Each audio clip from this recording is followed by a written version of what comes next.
Hey, what's happening, OBR subscribers and live stream enthusiasts? My name is Joe Mazzullo. This is my man Pete Smith, and we are here for the OBR streaming network talking about the bye week, talking about our Cleveland Browns, talking about some of the trades that happened today. Pete, my good sir, how are you? How you doing? So far, so good. Internet looks good, so I'm good with it. Let's say internet looks great. Look at you, crystal clear. It's quite a weekend. Quite a weekend in the AFC North. Quite a weekend for the Jacksonville Jaguars once again by the skin of their teeth, getting his look. I know, I'm right there with you. I was about to throw my shoe at Geno Smith on Sunday. And then we had the crazy trades today with the Jets, who are, I mean, if anybody's tanking this year, it's got to be the Jets at this point. The only thing they had was a defense. They just took the two best players off of it. Pete, you know what? Let's keep this Browns focus for now. Let's go over the big news of the week. Kevin Stefanski stepping down from the play caller. Tommy Rees taking over. What are your thoughts? Yeah, this is one of those things where, like, I get why it's a big deal to most people. I don't really care who calls the plays. And what I always find funny is when reporters ask players, and they're like, "What do we know about this?" Like, we don't know who comes up with what, just as long as the plays get in. Look, I think Kevin Stefanski's a good play caller. I like the fact that he gets stuff in on time, allows the guys to get to the line of scrimmage, check, pre-snap motion, all that stuff. So that part is important to me. So you make the switch to Tommy Rees. That frees up, theoretically, Kevin Stefanski on game day to do other things. He can do whatever he wants. If that's game management, if that's being more focused on a particular position group, okay, that's fine. He's still going to be involved in the game plan. He's still going to be involved in the script. He's still going to be involved in play calls. Having said all that, Tommy Rees is, there's always a little subtle change. Guys have their own style, their own flavor. They're going to stuff they like to run. Tommy Rees has been an offensive coordinator. He's called plays for both Notre Dame and Alabama. He's done fine in those roles. So I don't sit here and worry about it. Like, ultimately, I don't think it's a big deal.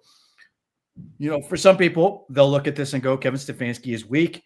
This is, the latest indication that he's going to be fired.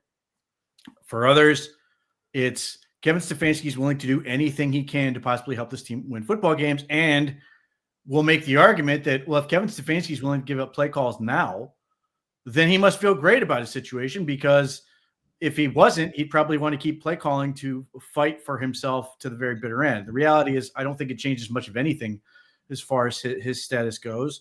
And that stuff is still to be evaluated ultimately. But I mean, the bottom line is, we'll see.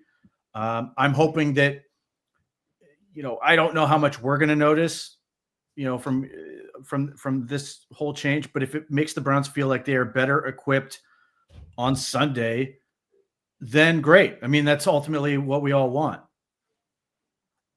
So before I go into this next part, I have to say that I feel like this move is a little more to kind of shift the focus off of Dillon Gabriel and try to give him a little breathing room to kind of, take the onus off, say, hey, it's a coach we're going to try to get these guys going. So I don't necessarily have a problem. I'm kind of with you in the realm where I think indicator of anything overall. I don't think this is any big picture stuff. I don't think this is a Stefanski's on his way out. And to your point, it takes a very comfortable coach to humbly put aside what his right is to call plays and say, hey, I'm willing to do anything. Let's give this a shot.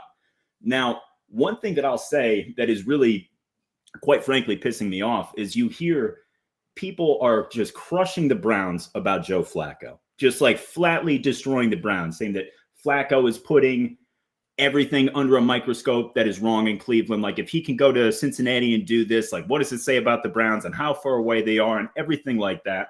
But I think the thing that people are missing is Joe Flacco's 1-3 with Cincinnati, just like he was in Cleveland. Now, the difference is this: where's Cincinnati's money? It's on the offensive side of the football. So their version of the Browns offense is that stupid-ass defense that can't stop anybody. So it's like we're sitting here crushing him because he couldn't do anything on the Browns. It's because he's playing with the Cincinnati defense. That's what he was doing in Cleveland. He was playing with the team or with the side of the ball that didn't have as much money, or all the money was on a quarterback on the bench, and he didn't have the weapons. There was a lot of youth, all that stuff. They dropped him into the most well-equipped offense in the NFL, and yeah, he's succeeding. That's where all the money is. He's still 1-3. I had such a hard time pinning any of this on the Browns in any sort of negative light. Their offense simply isn't equipped like Cincinnati's. But the record is the same. The bottom line is the exact same. Yeah, I mean, look, the bottom line for me is I'm happy for Joe Flacco. I don't care. Like, He's not here next year. Like, everybody couldn't be when the Browns were losing with Joe Flacco. I mean, basically, after 3 quarters of football into the season, people were ready to move on from Joe Flacco. Yep. And then they made the move at 4 games. I thought they should wait to 6, but they made the move. And people were clamoring for them to go to the rookie. Oh, it can't get any worse, blah, blah, blah, blah, all the same crap. People thought Joe Flacco couldn't play, and he wasn't playing well. So you move on from the 40-year-old veteran quarterback, and was their job then to hold him prisoner and not, just have him sit here in stasis while they operate their team? Like, it's a win-win situation for the Browns. They trade him to they trade him to the Bengals, who promptly beat the Pittsburgh Steelers. I'll take that as a win. They get some draft value out of it, which is a win. And they do right by the player, which is a win. Because ultimately the Browns like to do that and just did that yesterday. They literally did this yesterday for Damontae Kazee, who mutually agreed to forfeit a $200,000 in guaranteed money so he could go try to play elsewhere. And the Browns were more than happy to accommodate him. Like, there's value in building relationship with agents and players. And I don't think for a second Joe Flacco sitting here mad at the Browns or sitting there anything but like, enjoyed my time there, was happy they let me play, enjoyed the 2023 season. Fans were great, said all the right things, and now they let me go play, and I'm having a blast. But to your point, losing, it's not going to affect me. It would bother me if the Browns were in a different window where they're trying to compete. And they gave away, like, let's compare this to Philadelphia Eagles trade Donovan McNabb to the Washington, at that point, Redskins. Donovan McNabb then goes off and crushes everybody with the Redskins. Okay, fine. But that's not the situation here. The Browns are going extremely young on offense.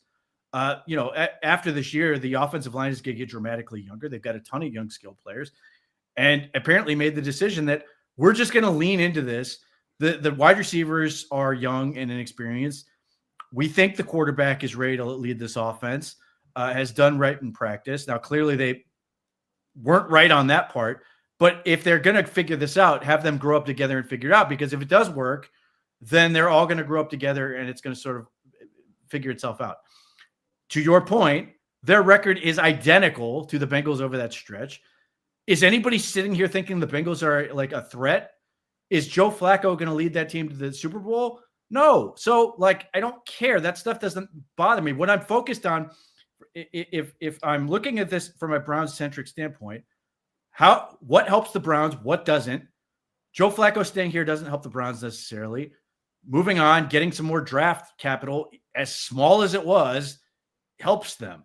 Doing right by the player helps them. So I'm not remotely concerned about it. And I'll be honest, like, I watched that game with the Bengals, and I'm sitting here thinking they should have a thing where basically Joe Flacco on Thanksgiving, you spin a wheel, and whatever team he ends up on, he goes, shoots up and just throws the ball around on Thanksgiving for whatever team.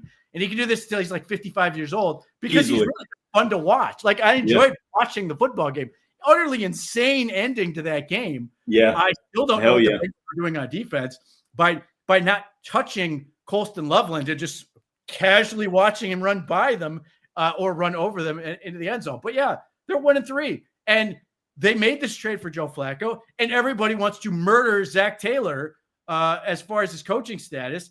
They want to get rid of this. And the part that sort of sticks with me is all these people are now going back and being mad at the Bengals, including fans who like sort of weren't necessarily happy about the move, but sort of looked at from a Bengals standpoint that they firing Lou Anarumo made sense from the standpoint of they need somebody who's going to be a miracle worker. Yep. And then he's doing great with the Colts this past week, notwithstanding, not that it was his fault. Yeah, but that's just the way it goes, that team.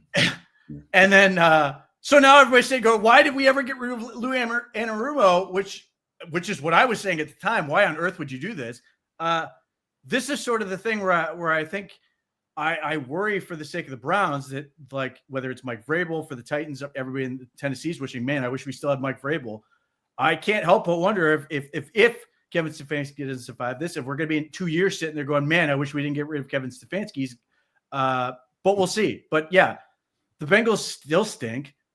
Their defense is outright revolting. Mm-hmm. The offense is pissed at the defense. They trade Logan Wilson for nothing. Which, Logan by the Wilson way, can play. Logan Wilson can play. I'm perfectly thrilled that he's no longer in this division. And 200%. So, and now you've got a guy they drafted last year who can't play, who wants out. You've got Trey Hendrickson, who wishes he could have gotten out. They didn't trade him. So I don't know what the Bengals are doing. I don't know what the reports that they were holding out for a first-round pick for Trey Hendrickson are insane. I don't know what they actually got offered, but if they got a second-round pick offer for him, I don't know how you don't run to that and start leaning into some of this, because you can't stop anybody anyway. What difference is Trey Hendrickson going to make? Yeah, that's my whole thing right there. You're gonna trade Logan Wilson for literally nothing, and you're gonna hold on to an asset that can bring you a serious return that you can rebuild this defense with, or you can wait until the offseason, he can walk and you can get a third-round comp pick. I mean, I just don't understand. I refuse to believe nobody offered at least a second-round pick. I can think of two teams that would have. I mean, Detroit right off the rip, I think would have given them that. It's possible Buffalo might have, but then again, Joey Bosa actually played really well this past weekend, so maybe they're content with that. But I could still see a team like that, or the San Francisco 49ers were all over edge rushers.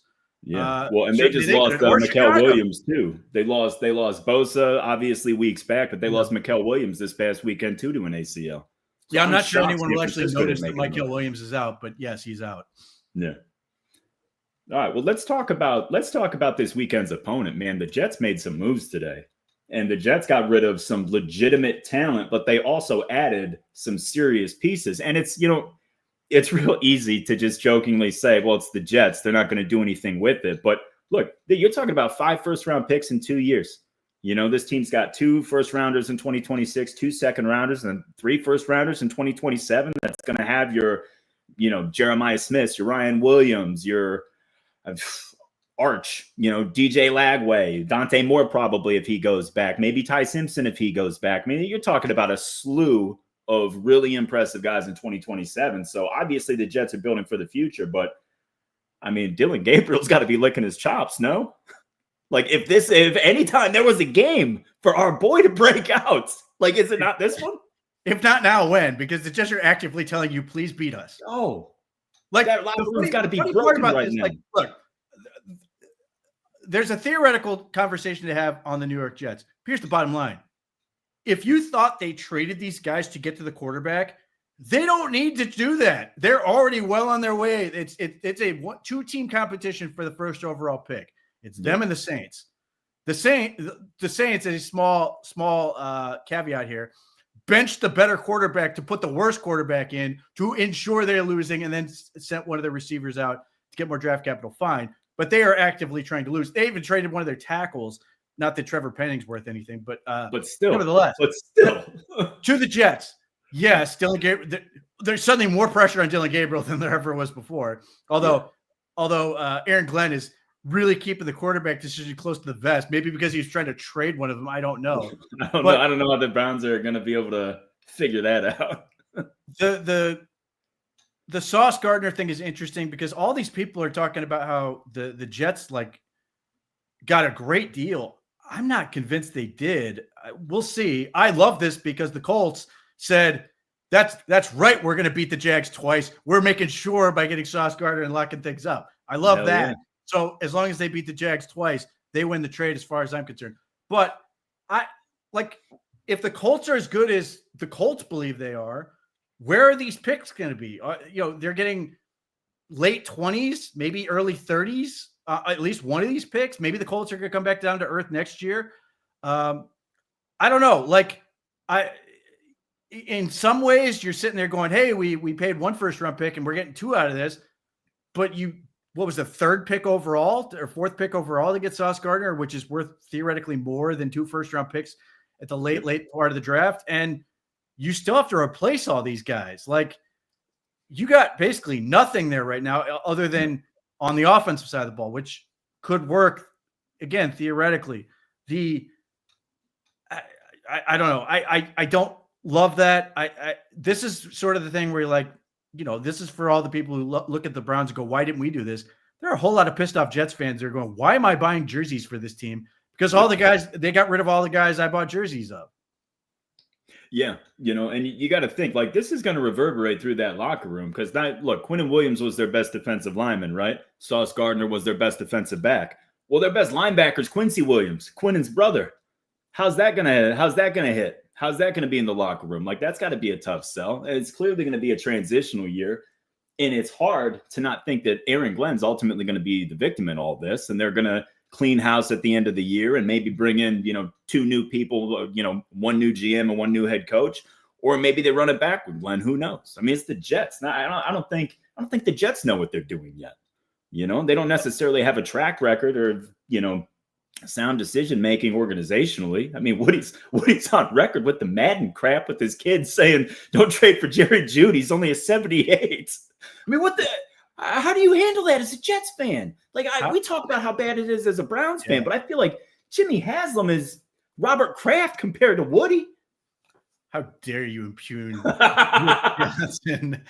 his credibility as a football analyst at like 14 years old, or whatever he is. Come on, Brick, get it done. Look, this is the thing. Like, you go back to 2016 with the Browns when they tore it down. They weren't keeping anybody. Like, you could make the case that, like, these players are not going to be here, so there's nothing you have to sort of make right. Quinnen Williams was unhappy because the Jets were so bad. Sauce Gardner hadn't been playing as well these past 2 years, is where I think people are sitting there going, man, they got a great deal because they got 2 first-round picks. Yeah. I think he will magically bounce back, but we'll see. But, like, if Garrett Wilson's still it, Breece Hall was actively hoping somebody would trade for him. Like, he was on X all day. Yes, liking some stuff. Yes, like actively hoping. Like, the Chiefs fans were all over this, like talking about trading for him, and he seemingly was rooting for this outcome. Oh, so he was. Garrett Wilson still got to be there. Look, you've got a couple young linemen. Maybe they're young enough that it won't really matter for them, but, like, this does weigh on you if you are these other guys, because now you're sitting here going, okay, my new teammate, first-round pick in 2027 is not helping me win football games right now, and I sit here and deal with this.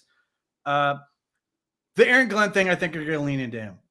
In some ways, I think this is their perhaps misguided idea of thinking that Aaron Glenn is going to carry them through this. I think they look at Aaron Glenn as a guy who's going to build the culture in his image. Whether that's smart or not, we shall see. I don't know that I love that idea, because I think, to your point, like, if they do this for 2 years, let's say they get a quarterback, let's say they get Mendoza, and he's not ripping it right off the go. Is he going to survive next year too? That's where we've seen it firsthand, how quickly things can turn on you. I don't know, but that trade, I have a lot of questions on, because Sauce Gardner's 24. Yeah. The Quinnen Williams trade is really interesting because I keep going back and forth on this. On the one hand, I love trading with the Dallas Cowboys because they draft really well and trade really badly. Yeah. On the other hand, for Dallas, it kind of makes sense that, I don't know if this deal will work out. They're now paying 3 different defensive tackles $20 million plus, which is insane. But you didn't give up your first-round pick this next year, which sort of allows you to sort of make sure that the pick you did give up isn't going to be worth as much. However, you mentioned it already, the Jets are getting the premium assets in the draft that everybody wants to have premium assets at, seemingly, which is 2027. Yep. So you've already, if you've been on social media, you already see people posting, like, the range of possibilities that they get. For example, if they get, let's say Mendoza, for example, if he's the guy and they get him, and then next year they come out with Jeremiah Smith or something like that. Well, they got 3 picks now. Maybe it's Jeremiah and Ryan Williams, Pete. You gotta have fun with this. Yeah, I mean, like, it's interesting, but like, are they going to make it work? Because I'm old enough to remember when the Jets, I think it was 2000, had 4 first-round picks. That's right. And basically none of them worked the way they wanted. Here's the trivia, Pete. Do you remember who the picks were? Chad Pennington. Yep. He was the 18th pick. I want to say Kyle Brady was one of them. No, I think that was 1994 or 95. Yeah. One of them had to be a tight end. Just Anthony Becht was the 27th pick.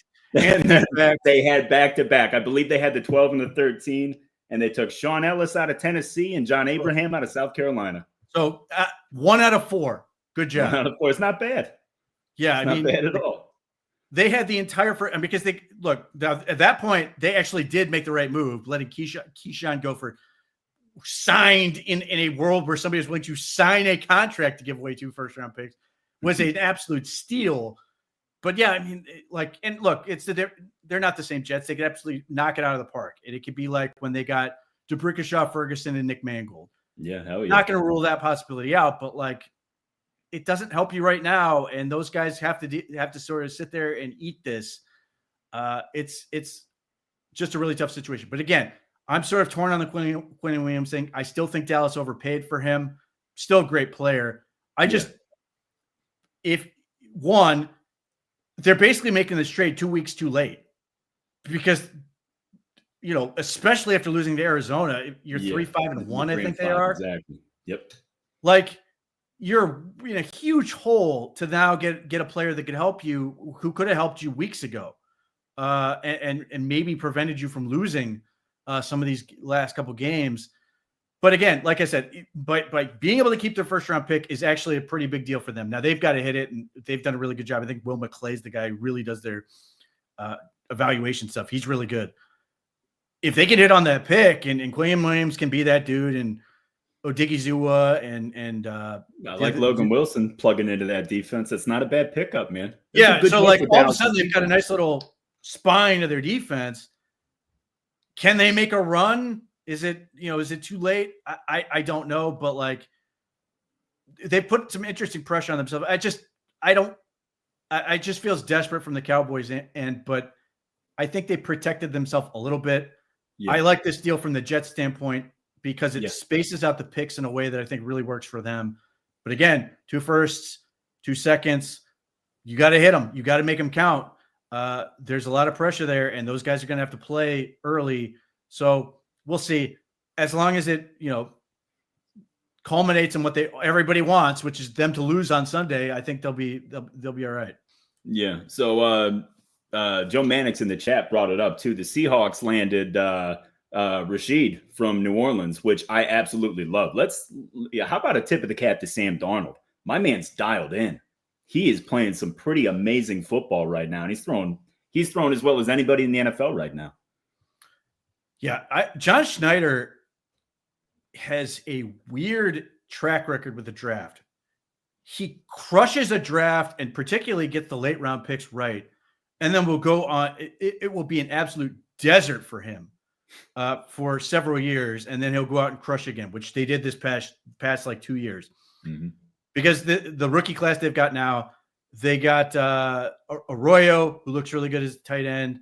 They got the kid from Colorado State, the receiver, who's playing really well. Torrey Horton, he's playing fantastic. Horton, did a nice job. They signed Sam Darnold. They obviously signed Cooper Kupp, who seems to be absolutely done. Yeah, which is why they were able to make this move. JSN is fantastic for them. Shaheed gives them a field stretcher. And now I would add that playing Washington, who has no business living in man coverage, really allowed him to go off. But he's making the most of his opportunities, and all of a sudden, I don't know how far the Seahawks can really go, but they're gonna go as far as they can go. And the thing is, they've overhauled that roster pretty quickly from when they made the Russell Wilson trade, and really didn't necessarily crush it with those picks, but they've managed to get this thing going in a way that, like, they're in a pretty good spot. I don't know how legitimate that whole team is. Yeah. But Mike Macdonald is a really good defensive coordinator. The defense is playing good for sure. And they're getting more than enough out of the offensive side of it to this point. And Sam Darnold, at least so far, has not had the moment that he scared everybody like he did in the playoffs. Maybe that will still happen, but yeah, it looks like a great fit for him with Clint Kubiak in that system. So maybe he's the answer. I mean, even the contract Sam Darnold signed gave Seattle outs. Like they insured themselves against failure in that situation. But right now they're cooking. So it looks great for them right this second. Yeah, and you got to give them credit too, because this offseason, remember, they pivoted off of Geno Smith and they got a 3rd-round pick for Geno and then got 7 years younger at the position for roughly the same price, and they added a 3rd-round pick. It's a hell of a move, man, especially the way it's paying dividends right now. And the way Geno, he played a little bit better Sunday, but he also failed us at the end of that game. So Geno's been disappointing this year. So, Seattle's smelling like roses with all that. Well, at the time, people were thinking that they downgraded a quarterback. Mm-hmm. Yeah. Yeah. It was like a kind of a reset and maybe figure things out type deal, but they hit the ground running. They had a good draft on top of it, and here they are at the top of the division. So the Indianapolis Colts have been the darlings of the first couple months of the season until they ran into the Pittsburgh Steelers, and 6 turnovers later, Danny Dimes became New York Danny Dimes. He had 2 lost fumbles. I forget who lost the other fumble. I think it was Josh Downs. And just a disaster. And they lost by 6. They lose the turnover battle 6-0, and they lose by 7 points. The football gods just have a way of smiling on us Clevelanders, man. Yeah, what was particularly stood out about that game is how bad Daniel Jones was off of play action. But yeah, his clock seemed to be off. You probably chalk this up to being a blip in a poor game. If you're somebody who's watching that and you were hoping Pittsburgh loses, you're immediately casting that Daniel Jones is a complete and total fraud. Mm-hmm. But it's particularly interesting that he plays that badly. And the Colts follow up by saying he's our quarterback for the foreseeable future because they just traded all their draft assets. And not to say they couldn't draft a quarterback, but I suspect they're going to commit to Daniel Jones. And I get it. He's playing well. I think it's a little early for me to commit to him the way they clearly are by making this move at the deadline. But they've got a lot of talent on that roster. They've got a really good offensive line.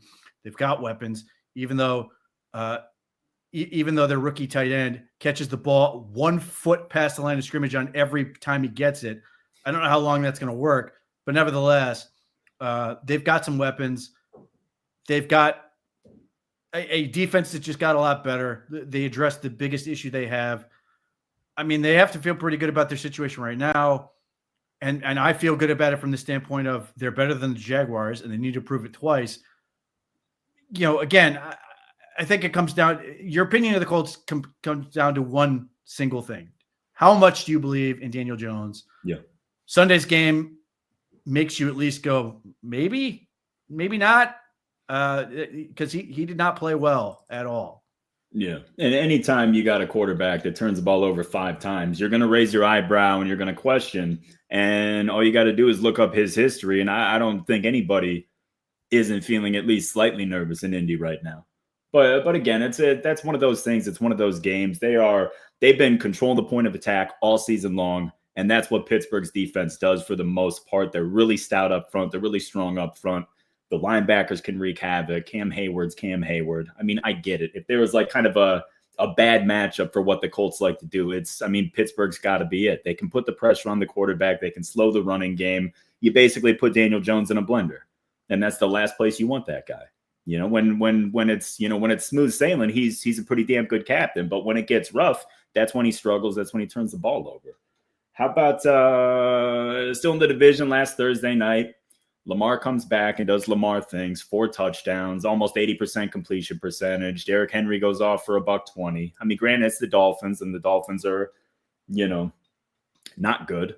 but still, it's got to be discouraging for Steeler fans because you've been reading that the Ravens are still the betting favorite to win the division. That's got to piss you off, And here they are. They seem like they're already closing the gap. That's what makes that win over the Colts so big for them, because if they lost that, I think everybody would be talking about, well, it's just a matter of time. It still might be. What stuck out to me about that game is the Dolphins were playing like reasonably well and then literally did everything they could to lose it. They made a number of plays. Malik Washington fumbles the ball. Tua does some dumb stuff. Mike McDaniel was going to lose his mind any number of times. And what you looked like he had murderous intent in his eyes at points, because at his kicker in particular. Yeah, I mean, look, the Miami Dolphins game. What stood out to me is it played out almost exactly like the Browns game did, where you're sitting there going, all right, Miami, you look like you're serious for a little bit here. And then there comes a point, it's just like, and we're done. And that point is about the second quarter. And then we're ready to lay down and go home. And Lamar is still a very talented player. He's obviously going to have to prove it against better competition. How healthy is he? There's still questions from that end. The biggest sort of change for the Ravens, other than obviously Lamar Jackson coming back, is the dividends that the trade for Loie Gilman is paying them, is that it's allowing them to use Kyle Hamilton in a way they feel most comfortable. On top of that, the Ravens made the trade that I laughed at. I don't get it. I have never understood why teams like this guy. Draymond Jones for a 5th round pick, who Draymond Jones is like, I guess, on a small little hot streak in recent weeks in terms of production and sacks and stuff like that. But like, he has 19 pressures on the season. 7 of them were last week. So I don't know what this is really doing for your pass rush. I just remember when the Browns were potentially trying to give him $17 million a year. And I just thought it was utterly preposterous, because he does not do any of the things you'd need him to do to justify that contract. It's a swing. I mean, it's not a big thing to give up, but I'm not sitting here going, oh man, the Browns got to worry about Draymond Jones all that much. I mean, he'll prove me wrong and have 4 sacks when they play him the following week. But like, he's just never done it for me as a player. And I get why the Ravens like him for their system and what they do, but just has never done it for me. Yeah, I get that. Well, let's dive into kind of a season overview of what we've been witnessing these past, 8 games, and looking towards the future, what we're expecting these final games. So obviously we've made the decision to go with Dillon Gabriel in this weekend against the Jets. All right. Now, I would like to see Shedeur. I would like to see Shedeur sooner rather than later, but I at least understand that they want to give Dillon Gabriel as many games as possible, so at least they feel as confidently as possible whether or not they want to maintain and go forward with him, or whether they want to see Shedeur. But I mean, we've seen so little out of Gabriel. I mean, how much longer do you think this leash can be? Like, if he struggles against the Jets, I mean, don't you almost have to, for the locker room, at least make a move to show that he is the best option? Because we don't know that he's the better option than Shedeur. We assume it, but nobody knows yet, because Shedeur hasn't gotten an opportunity, right? So, like, doesn't he need to do something in order to maintain his spot? I think he's got 2 games before the Browns really have to accelerate getting Shedeur ready. Having said that, we'll see if he practices tomorrow. He didn't practice Monday because he was back. Yeah. But like, Shedeur is on his own schedule of development. I don't know where he is on that. But to your point, you've got the bye week. The Jets game, you're playing the Jets, who are asking you to beat them politely. Yes. You want to see some boost coming out of the bye week. That's the other benefit. Obviously, the Jets had their bye week too, and apparently planned on using that to lose. The Browns are trying to get better. We've got to see something coming out of this, and that's why I say you basically got 2 games to figure it out. So you get this one, and the Ravens, I believe, is who is after the Jets. Show me something, because again, my biggest disappointment coming out of the Patriots game is I saw a lack of fight from Dillon Gabriel. So you got to show me some fight. But I would like to think that between the extra practice and just the time off and sort of getting a chance to reevaluate and sort of regroup, that they're going to find some things that are going to allow them to gain some confidence and get a little bit better and just keep grinding away at this thing, hoping that something's going to start clicking and going. It's not like he's going to get much worse. So, it's time to see some growth, time to see something positive on that side of the ball. You couldn't ask for a softer landing than you're about to get. Yeah. So take advantage, because again, winning is the most important thing that will help. But if it's, as far as I know, the weather's supposed to be fine. I haven't looked for the Jets game. My only concern is that awful field. But beyond that, you can't have 100 yards passing and Quinshon Judkins is able to sort of break away a big run, and then the defense scores as many points as the offense, and then call that successful as far as that element goes. So you've got to see something. Let me ask you, so we heard Stefanski this week and over the bye with a couple of snippets here and there say things that we're not used to hearing him say, right? So he was talking about Dillon, he was talking about the offense, and the thing that really stood out to me is that he said that plays are there to be made. They're going to continue to be there. He's just got to let it rip. So, I mean, for me, if you're reading between the lines, coaching's fine. Guys are open. I need my quarterback to make throws and hit throws. And he usually is better about dancing around things, but that's about as clear a shot fired as we can hear from Stefanski at a quarterback. So I have to feel that the team is well aware of the issue, and Dillon's well aware of it too. And I would like to see him come out and be aggressive. I mean, I don't want to say I have a low opinion of Dillon Gabriel. There's a cap on what I think he can do with his career. But if he's our quarterback, man, play with a little bit of gusto, like you said. Play with some fire. Take some chances. Because you can't just dink and dunk your way and eventually get benched because you don't take any chances. Look, turnovers suck. Nobody wants turnovers. That's a quick way to get benched. But so is not producing any offense at all. And I'm sure the defense would take and deal with the turnover if there was offense with it. You saw it with Jameis, man. Those Jameis games were phenomenal. They were exciting. And there was so much juice going through the entire sideline. It's like, it kills me that they've got so much pressure on him. There's so much youth around him. And it's kind of like, you got to be better, Dillon. That's a tough position for the kid to be in. Yeah, there's an element to Dillon Gabriel where it feels like he's trying to win a boxing match on points. If he could just land enough jabs that he'll get credit for it and win. And it's just not how it's going to work. And the Browns need more out of it. They need their receivers need more from it. And I've heard both Kevin Stefanski sort of allude to this. I've definitely heard Bill Musgrave, the quarterback's coach, talk about this. And that may be part of the reason that Tommy Rees is getting put in this position is he's a little more forceful, in terms of being willing to get in guys' faces than Kevin Stefanski is. And maybe there's an element to this where, they want that to be part of this. We'll see, but yeah, I mean, he's got to get something going. He's got to throw punches. He's got to give himself a chance to compete for something, because if he's not, there's no point in doing this. You had the time off. You've got the game that you could ask to get, all this extra practice time, preparation, and everything else. I think that could be a huge factor for them in getting things going. And I'm hoping it pays off, because look, I've never made any allusion to the idea that I thought Dillon Gabriel was an answer, but I'd like him to at least look like a quarterback of some ability. Yeah. I don't want him to just be an outright disaster. And based on what I saw coming out of college, I think he has that ability to be an NFL quarterback. And we saw in the preseason, he looked like he could be an NFL quarterback through the 4 regular season games.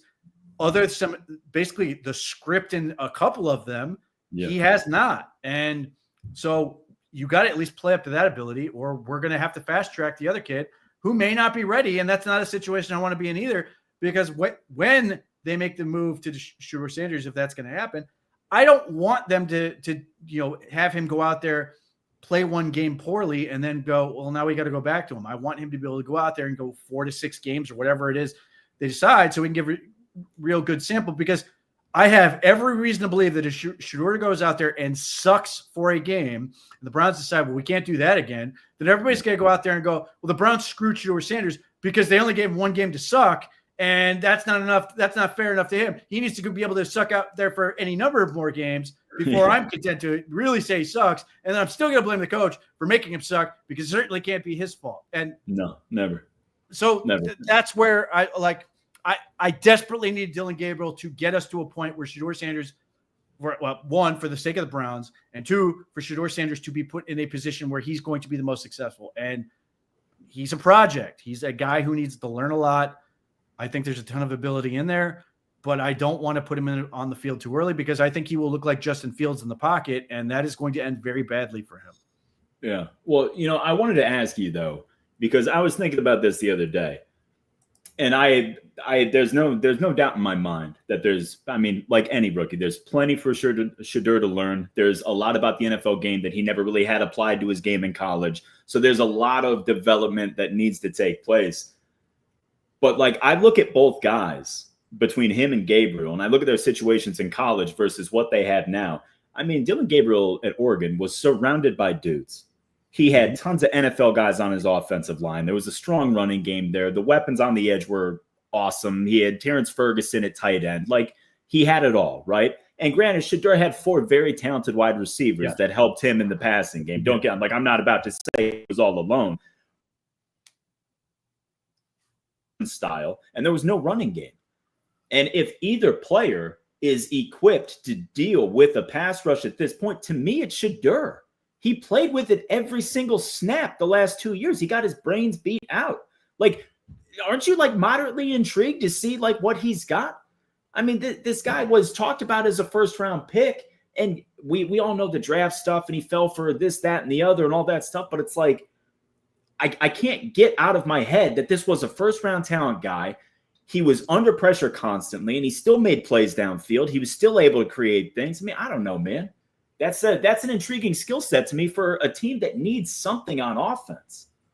I'm very intrigued by what Shedeur Sanders can do when he throws the football. Yeah. He was a train wreck under pressure at Colorado. Yeah. He had a really bad habit of when he wasn't sure what he was looking at or got fooled, his instinct was to not throw. He'd pull the ball down, which set him up to take a bunch of sacks. Yeah. He also had a bad habit of not navigating the pocket very well, dropping back as opposed to attacking forward, trying to extend plays poorly, and just make stuff happen because he had really fast athletes that he could get away with that at times. And too often the risk was not worth reward in terms of what that sort of ended up with him, how many sacks he took, how many negative plays Colorado had, and ultimately, the results in the field. I get it. They were better his senior year, and they went 9-3 or whatever they did. But he was a wildly flawed quarterback in terms of process. And then what sort of continued to scare me is I watched him in the preseason, and people can argue with the third preseason game, which he was horrific in. And you can look up any number of people who have covered this in depth and show you the all 22 tape where the blocking is there, receivers are open, and he can't do anything other than get himself killed. But those problems were also present in the first game. 4th down and 1 or whatever it is, he runs backwards. Not throwing the ball away, seemingly like trying to protect his completion percentage or something, running out of bounds. Like, what are we doing? Throw the ball away, save the yardage. Like, those type of things drive you nuts. Having, there are tantalizing aspects of it. His ability to throw the ball is downright incredible. But I've seen a lot of guys who can throw the ball really, really well who can't play in the NFL because they don't figure out that other stuff. So I sit here and think to myself, it's going to take a while to fix those things. I was hoping, and there were glimpses in that first preseason game, that maybe it was going to be a little bit better because he did maneuver the pocket well, a couple of different situations. He did. But those habits are still there. And again, that was against preseason competition. And the last game was against guys who aren't in the NFL anymore. Yeah. That was against frontline players that are going to take his head off. But aren't these issues, though, that you need to play through? Like, isn't this something that he's going to learn on the field as opposed to sitting and watching? I mean, and again, I'm not saying that you're wrong. You're absolutely right. I just what's the quickest way to fix these things? Because this comes back to the crux of my issue with Dylan Gabriel. I feel like we are developing Case Keenum. And I just don't have time for that. I don't see why we're doing that. Like, that's my biggest issue. Well, the problem you run into is if you're trying to develop Shedeur through doing that. You may have to peel him off the field multiple times, and then Dylan Gabriel's right back in the game, especially if he takes a serious injury. Which in that last preseason game, Kevin Stefanski straight up saved that kid from himself. Yeah, that is 200%. So is that the routine you want to get into where he starts taking horrific sacks and you're basically hoping that the coach pulls him before he gets absolutely obliterated? What if he's too late and then he gets obliterated and you've lost him? Like, I understand the thought process of, well, let's go ahead and throw him out there, but it's not basketball where he can throw up some jumpers and he'll likely be fine. There are people who want to take his head off, and they partly want to take his head off because he's Shedeur Sanders. So I understand the idea, but I think the Browns are desperately trying to get him in a position where he's not going to die on the field. Yeah.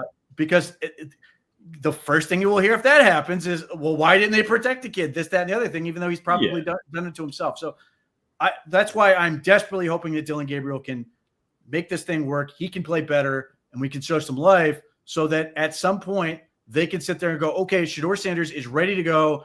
We think he's going to be able to protect himself and do the things we think he can do to elevate the offense, in which case now we can throw him on the field, feel good about him, give him several games in a row. Hopefully he lives through them. Hopefully moves the ball and does some fun things. I want to see the Shedeur things he can do.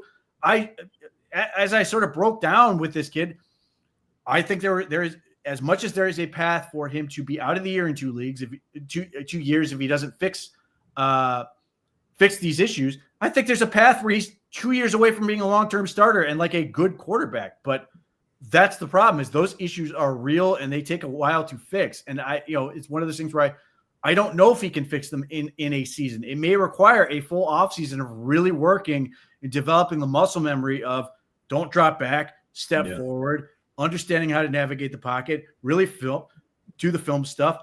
If it may be VR for him, it may be a situation where you're trying to get good at those habits. And I don't know what, Browns may well have him doing that, but how long is that going to take to get him where he needs to go?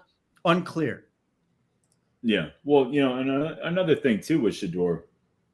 I mean, look, we're talking about the very first preseason game, and we're talking about the third preseason game. We're talking about 2 games in his very, very short and simplified career. I have a hard time putting too much weight in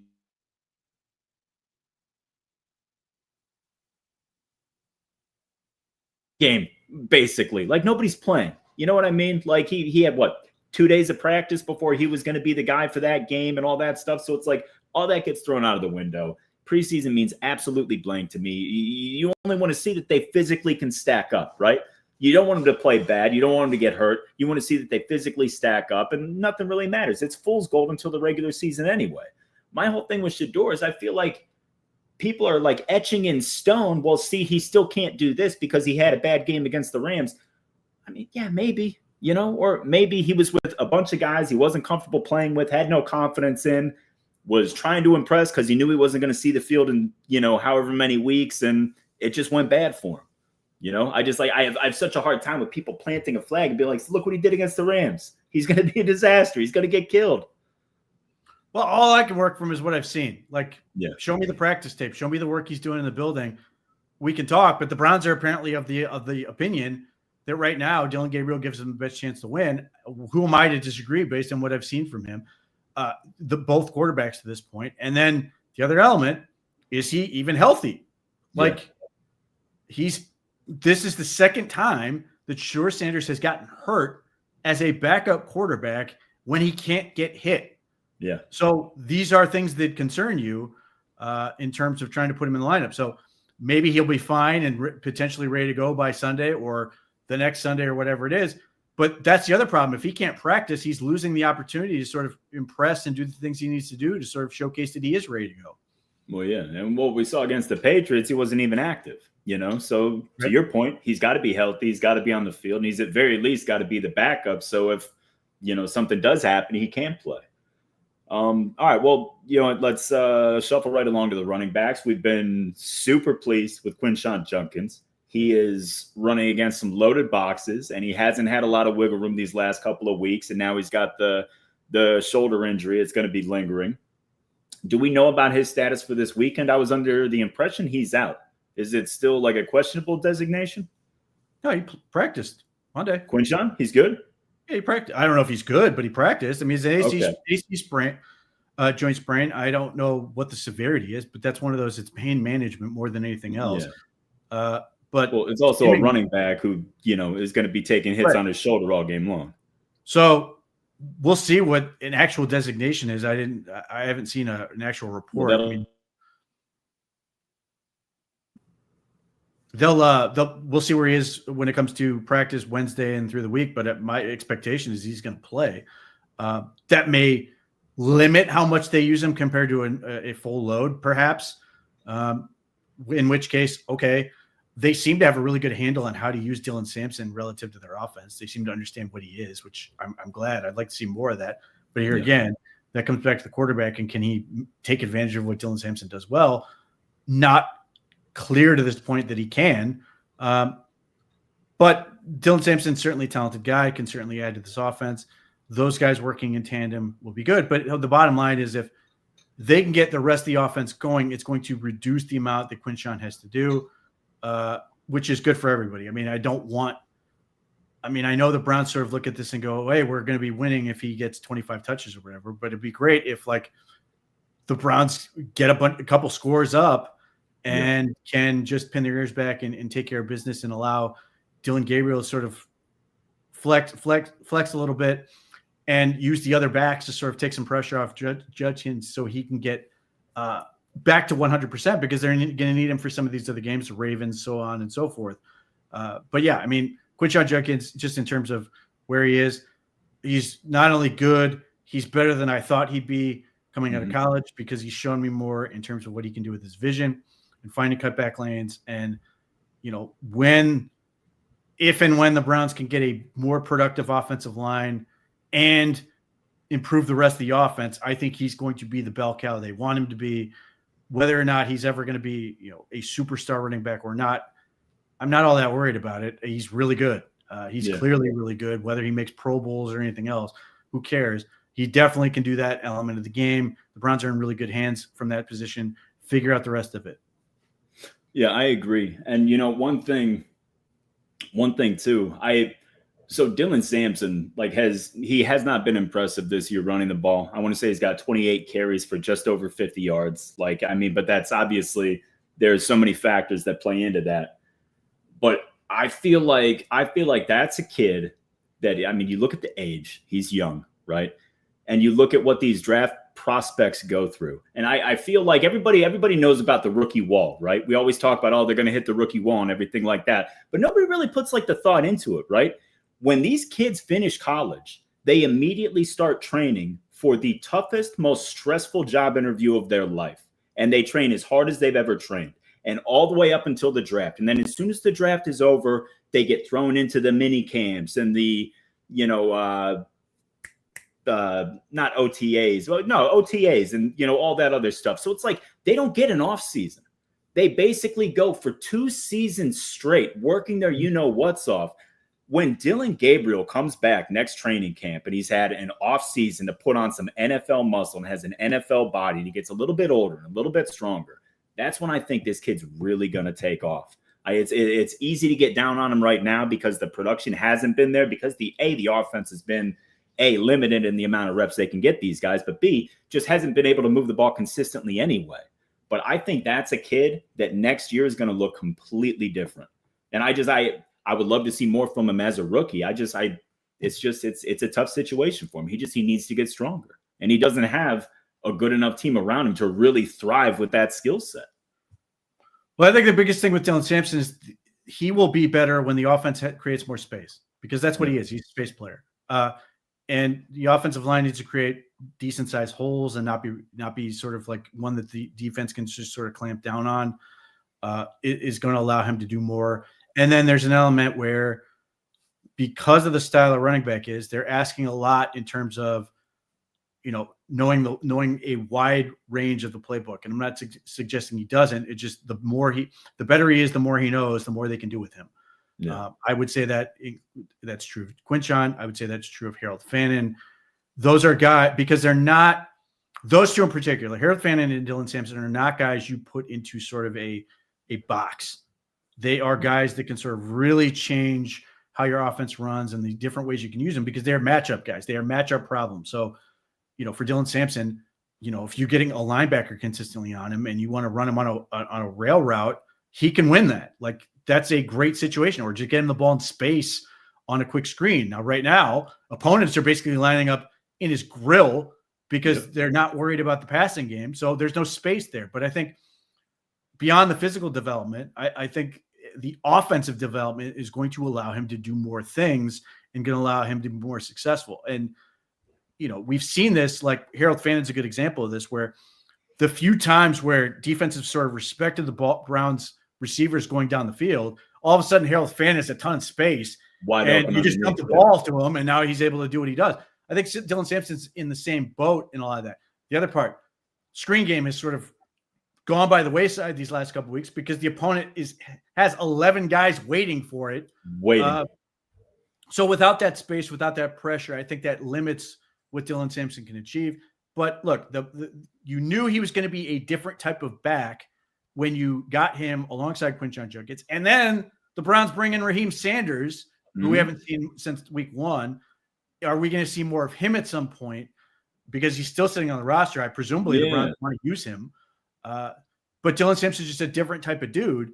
And I appreciate the fact that the Browns seemingly understand what he does and how to use it.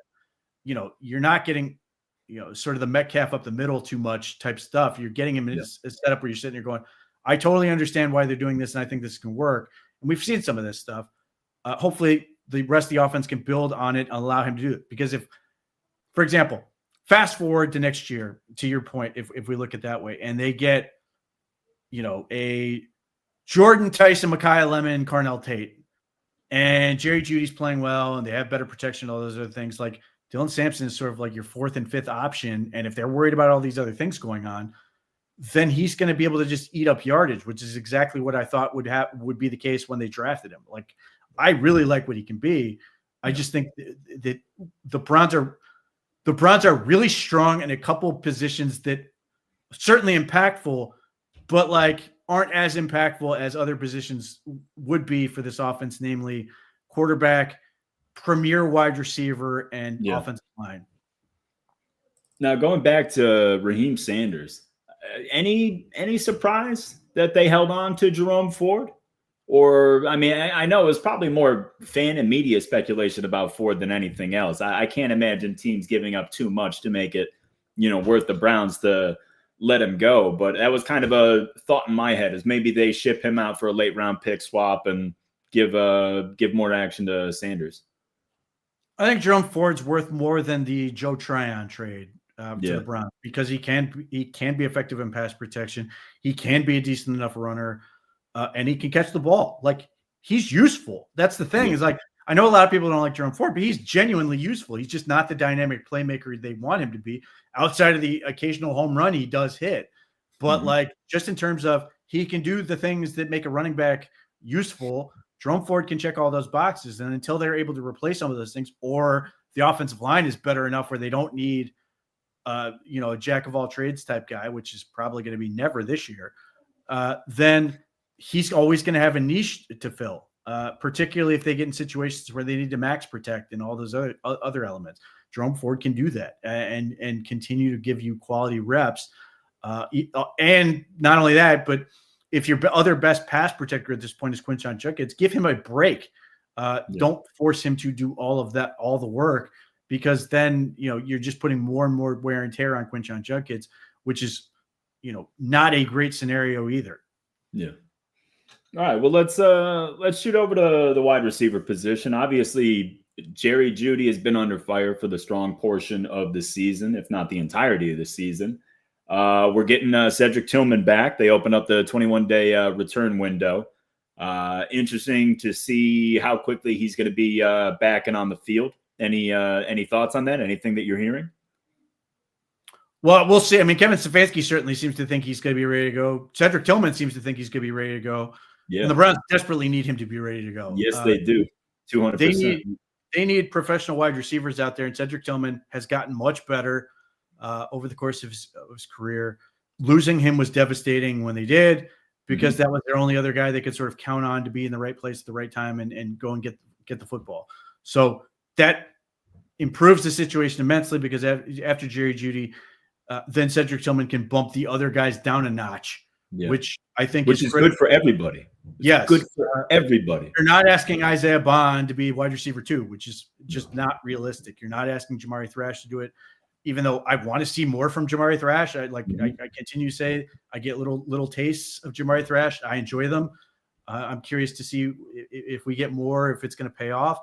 But it just sets the table better for everybody else. And for all the things you can say about the offense, you can at least walk out there and go, okay, Jerry Jeudy, Cedric Tillman, David Njoku, and Harold Fannin looks like at least professional operation. Even if you can say it's not a great one, you can at least say these are guys I have to respect, as opposed to we don't know what we're going to get from anyone other than Jerry Jeudy. And Jerry Judy's not playing very well because, in part, Dillon Gabriel's not throwing the ball, and 2, because opponents are basically going, this is the only guy we got to worry about. We're going to make sure he doesn't get the ball. Yeah. Well, and especially with the offense being as limited as it is, and I've mentioned it before, you're asking these wide receivers to get open in a phone booth.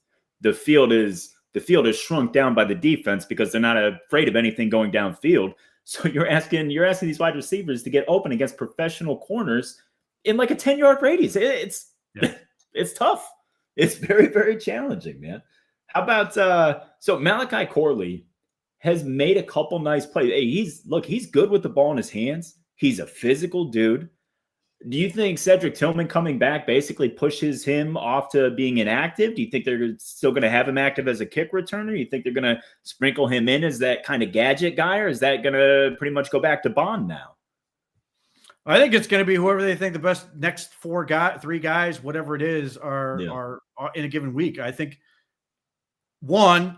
because of the state of the offense and because there's no real investment in any of these guys, after you get past Jeudy and Tillman, that Tillman's a huge investment, but he's a professional wide receiver. Yeah. And the only guy with any meaningful size outside of Corley. You gave up nothing to get Isaiah Bond. He was an undrafted free agent. You gave a 5th-round pick for Jamari Thrash. You gave up nothing for Malachi Corley. He was a waiver claim. I think it's just going to depend on a given week. But having said that, Kevin Stefanski, way back when he was in Minnesota, loved having Cordero Patterson. Absolutely loved having him. He's been searching for that guy ever since he's been with the Browns. Anthony Schwartz was one of those attempts to get it. One of the wiener little kick returns they had was an attempt to get it. He loves having a guy you can get real manufactured touches to, that has a little bit of meat on him, that's good with the ball in his hands. Malachi Corley absolutely qualifies. He is a miserable route runner coming out of college, but he was, you are getting the Western Kentucky element out of him with the Browns. The Browns, not having drafted him, can sit here and go, we're going to use you exactly the best way that Western Kentucky did, and find little things you can do. And hopefully along the way you can learn how to run routes and be more of a factor. But until then, he can still do these things. Yeah. I mean, you can do your thing and be a kick returner and those, just find ways to get him the ball in his hands, because he's one of the most explosive threats they have on the team. And they never actually, his average depth of target is from like a foot. So, I was going to say it's 2 yards behind the line of scrimmage. Yeah. I mean, like especially if they don't trust Dillon Gabriel, like they almost have to keep Malachi Corley active. But I genuinely think it's going to be a competition to push these guys to get somebody, to do the right things, to do their job, because if not, they can then say, okay, we're just keep you inactive and go with these other guys. Yeah.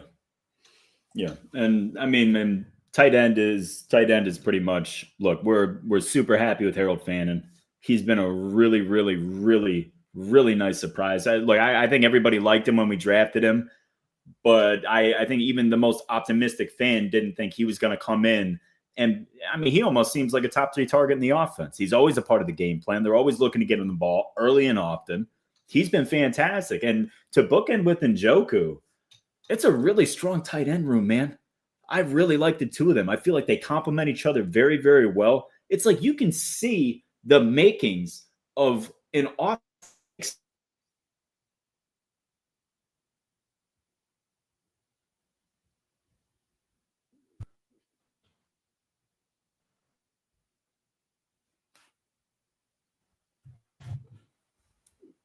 You got me, Pete? Yeah, sorry.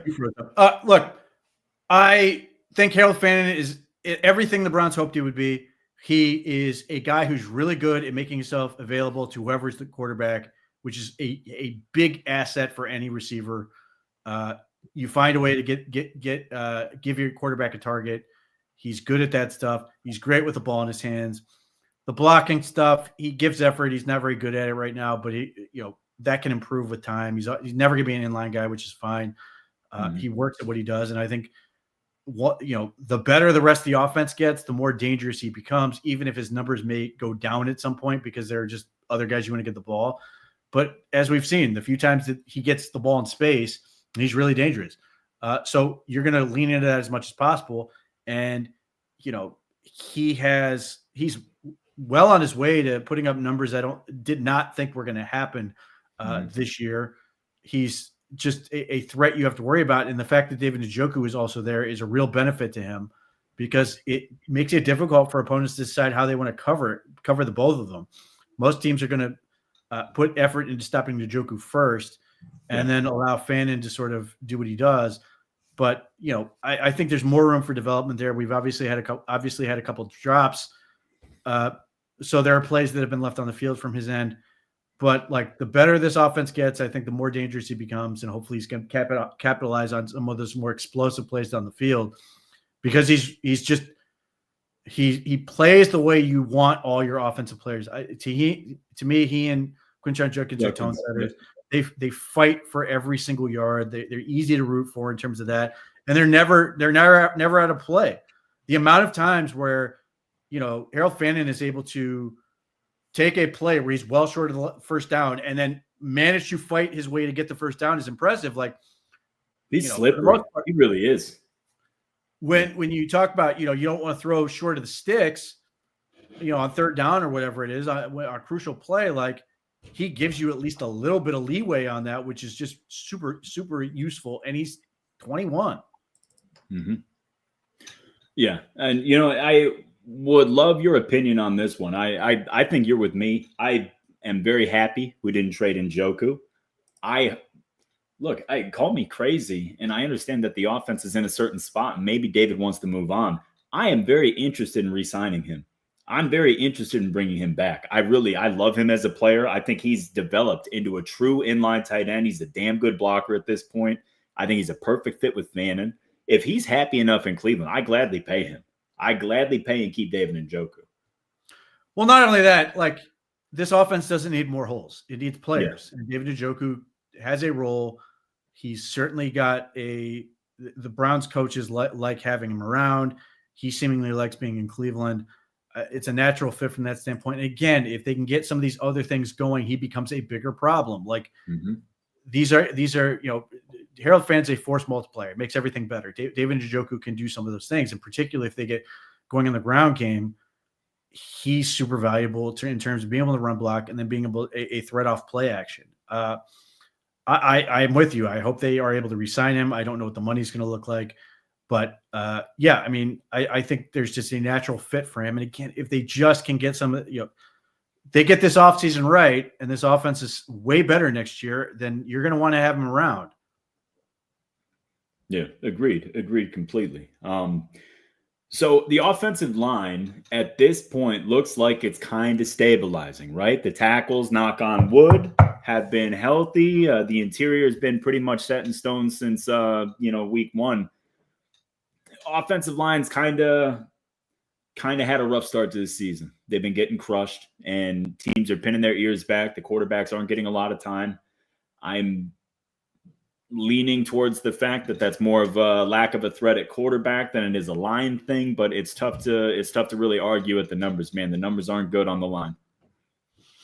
Yeah, I mean, I'm hoping that Cam Robinson and Jack Conklin are healthier. Whatever was going on with Cam Robinson and the obviously bad looking injury he suffered, hopefully he's going to be back 100%. Hopefully Jack Conklin's going to be back 100%. Mm-hmm. The line is what it is to a certain extent. I think continuity will certainly help and benefit them and allow them to sort of be the best of what they are.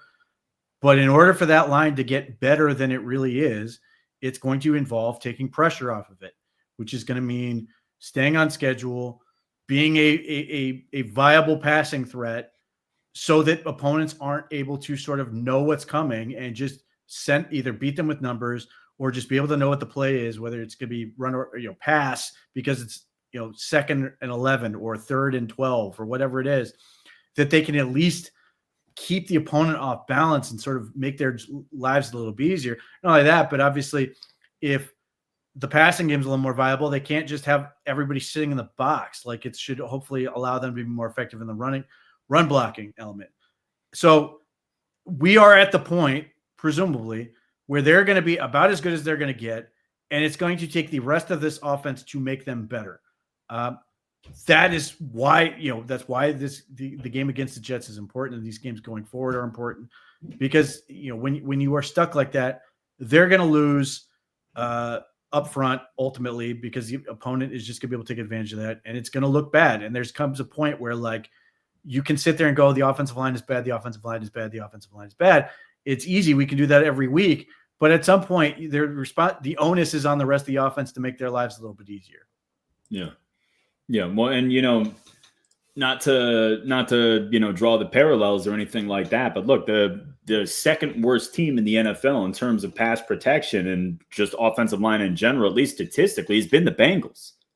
So it's like you have to lean towards quarterback play being a bigger influence than people are tending to. I mean, not everything's going to be apples to apples, but the weapons on the edge and a quarterback that can stretch the field, that's going to alleviate the pressure on your offensive line tenfold. Absolutely. I mean, and that's why Kevin Stefanski, for a guy who isn't going to crush players in public, and he's not doing that with Dillon Gabriel, but he's encouraging him, please, for the love of God, do something, because you are causing your own problems. And that's a bad situation for your offense to be in, where the quarterback is allowing the defense to just crush you. He's got to make defenses be more honest. He's got to take advantage of the plays that are there, because if they do that, it's going to make his whole world will open up if he can get some of these things going. It doesn't mean he's going to be a dominant quarterback, but at least it's going to give him some breathing room, and make things easier on everybody else. And I keep hoping there's going to be a performance that can sort of do that and just like let him sort of exhale and go, okay, I can do this. Yeah.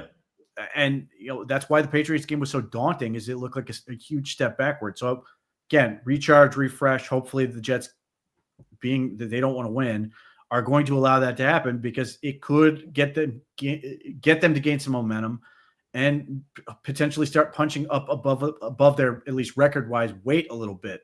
But if it continues like this, then they're just going to continue to be, miserable on offense, desperately hoping the defense can keep them around, and trying to play, win in rock fights, which is just not realistic on a week to week basis.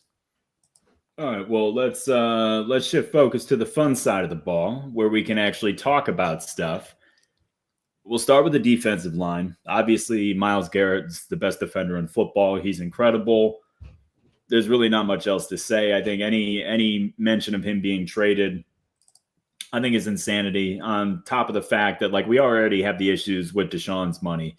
Compounding that with the Myles Garrett contract issues, even if they're not as severe as Deshaun's, would still be an absolute nightmare. Not to mention the fact that anything you're going to get in return is going to pale in comparison to the player that you're giving away. All of that stuff aside, let's talk about Alex Wright and Isaiah McGuire, because in our chat that we were having the last couple of days, it seems, is Alex Wright a little bit in the catbird seat now, and Isaiah McGuire's dropped down a little bit? What do you think about that?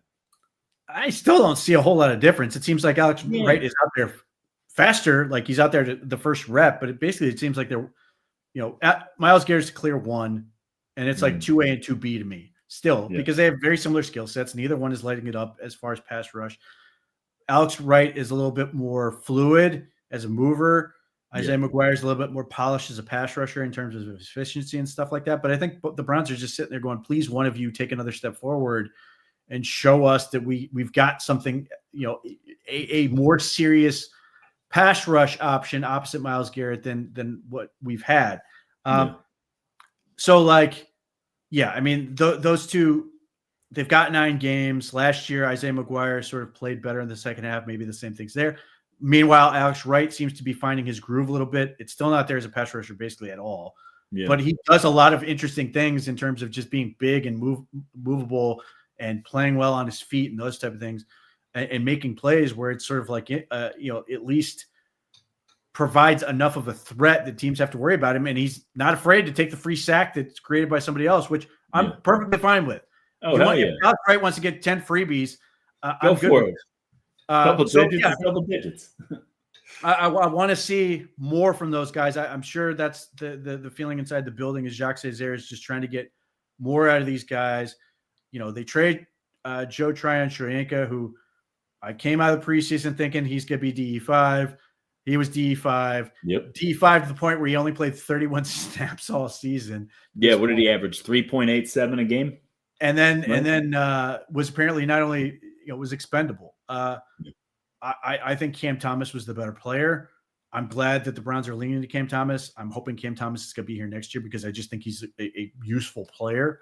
Yeah. If they want to give him Joe Tryon's money, I'm sure that he wouldn't be upset about that. But yeah, they need more pass rush out of that group, as opposed to right now what they're getting for the most part is Myles Garrett, who's phenomenal, and a whole lot of activity from the other guys. Yeah. Activity's good, but we need to see more in terms of polish, because at some point, we want to be done looking for the guy, that franchise player, that caliber. The Robin to Miles's Batman. Yeah, and we're not there yet, and that is not the end of the world right now, because you're fine. Malik Collins is crushing it. You've got Mason Graham. Mike Hall looks good coming back off the injury. Hopefully he's going to continue keep it going. Shelby Harris looks fine. Like, you're getting a lot out of that group to sort of make up for the fact that you don't have a dominant edge rusher. But, the thing I'll say about Myles Garrett is, one, today should have illustrated to you that the Cowboys did not get enough from Micah Parsons. No. Two, that whatever you thought Myles Garrett was worth, you were underselling him by quite a bit.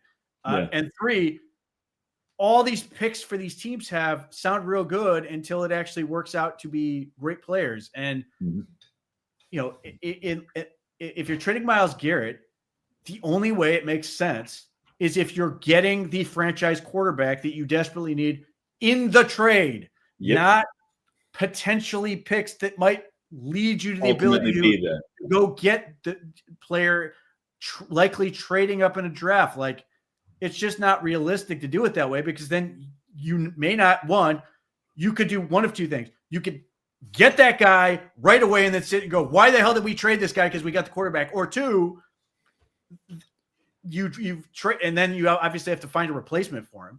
And then two, you could just end up getting players that are never going to add up to what he's doing. And Myles Garrett, I continue to say this, could play another decade at an extraordinarily high level. So there's no reason to run this thing. I don't know how many times I could say this. There are always people like advocate be more like the Jets. I've never heard worse advice in my life. Maybe it will work out for the Jets in this case, but I've never ever seen a situation where be more like the Jets is the prudent course of action. I'm glad the Browns didn't do that. I'm glad the Browns kept their guys intact. And had they traded Myles Garrett, they would have had to trade Denzel Ward and any number of other players to make the money work. It was just a disastrous situation for them. So they have to settle for the fact that they got a guy who just had 5 sacks in his last game. Man, that must really be rough, because if they figure out the quarterback, this whole thing is solved. And everybody's going, man, I'm glad we kept this guy.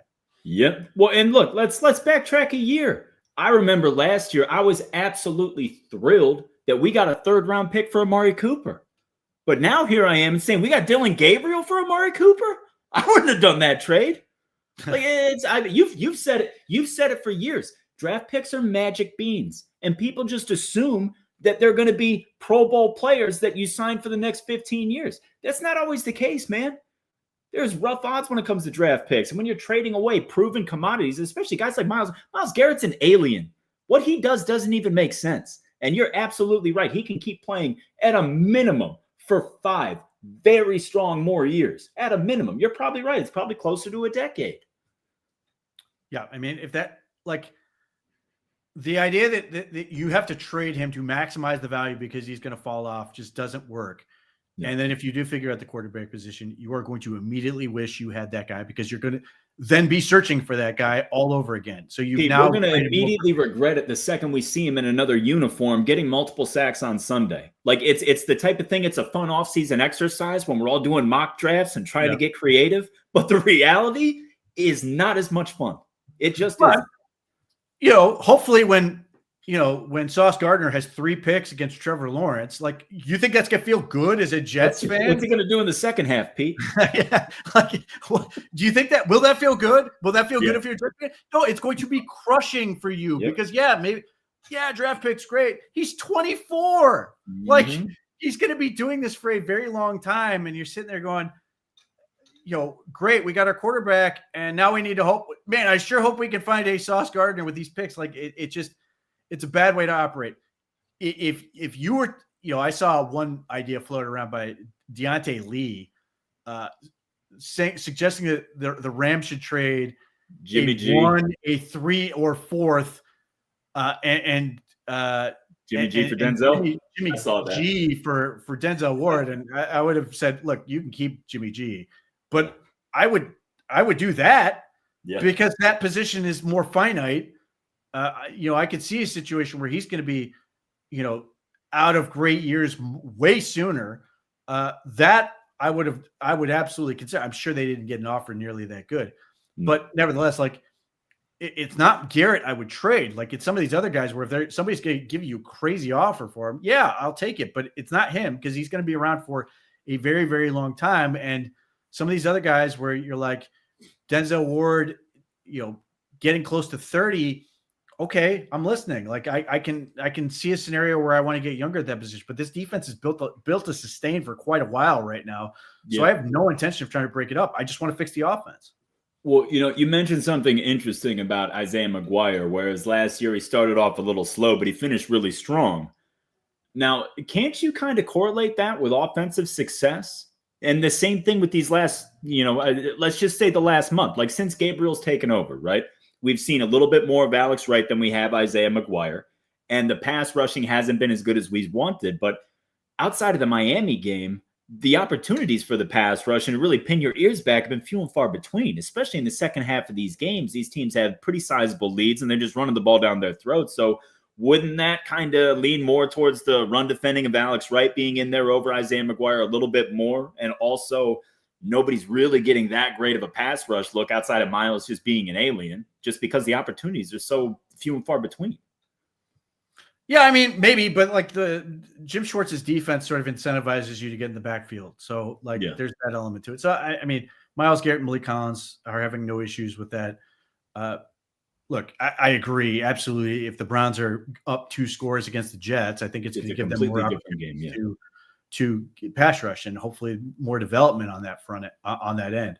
But yeah, I mean, success begets success in a lot of ways, and hopefully that they're going to see more of it. So those things, we can at least get a look at it. But I mean, Isaiah McGuire obviously last year came on in the second half of the year because they traded Zadarius Smith. They had the Alex Wright injury, and he sort of had to wait his turn, and then took advantage of it. And we're still waiting for him to take that next step. Here we are, hopefully coming off the bye week. And hopefully he's going to do that. Now, the other guy I'm hoping is going to take a big step forward, and I think is reasonable to believe he can, is Mason Graham. Mm-hmm. We talk about rookie wall, and I totally understand it. And maybe there's an element to that for him. But I also think there's an element for a position like that where getting a chance to catch your breath and sort of reevaluate things and just sort of get a better understanding how to play in this league could then allow him to make a bigger impact in the second half they did in the first half, because so much of this understanding how these things work, and particularly the pass rush. He's really, really good run defender. There are times where he gets blown off the ball because there's not as much of him as there used to be, and opponents can get on him quickly, but he's still a really good run defender. And one, again, if the Browns get more leads, maybe he's more dynamic as a pass rush threat. But 2, I also think he is a guy where the more he gets to see, I think the more he's going to have an opportunity to be problematic in that area. All right. And, we talked about him for a while now. I'm super intrigued by Mike Hall. I there's some questionable off-field stuff with him, but when you look at the talent and just the physical specimen that he is, man, I can't wait till that kid gets in shape, because you can tell right now he's not in the football shape that he wants to be in. I'm sure he'll get there eventually, but man, it's tough not to imagine last year how quick he was off the ball and how explosive, and just the game-breaking potential that he has. That's a piece of this defensive line that if he realizes his potential, I think would really just tear the lid off this thing. Well, he's just a much better run defender than he has any business being, really. He plays super low. He's able to get off the ball so quickly and put the opponents at a disadvantage. But, like, he's done way better dealing with double teams than I thought he would, because he's undersized. You would think, oh, man, he's 21 years old. You think these guys are just going to push him around. And it's not happening. And, yeah, he's super active as a pass rusher, too. And that's obviously the big draw with him is Jim Schwartz saw him as a prototypical 3 in the defense. So you've got a situation where you've got a really strong rotation.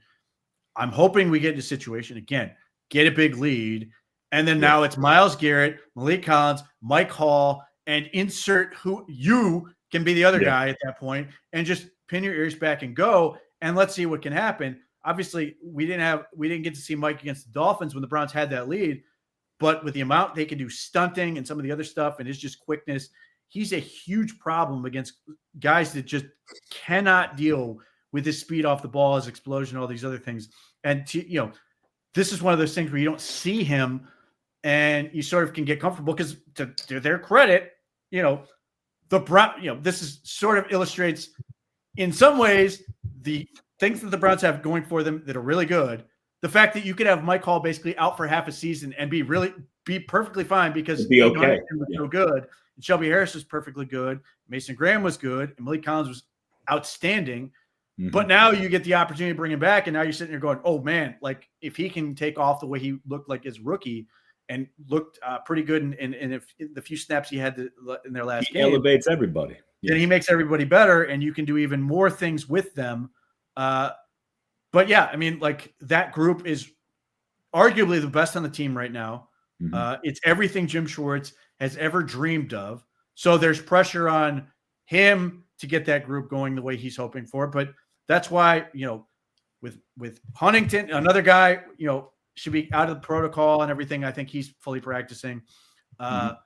Hall and Mason Graham, these are super young guys where they can get better and better and better. Hopefully that allows itself, those guys stay healthy and they can just keep pushing and pushing and pushing, because now they're in a situation where one of those guys can be inactive every week, most likely.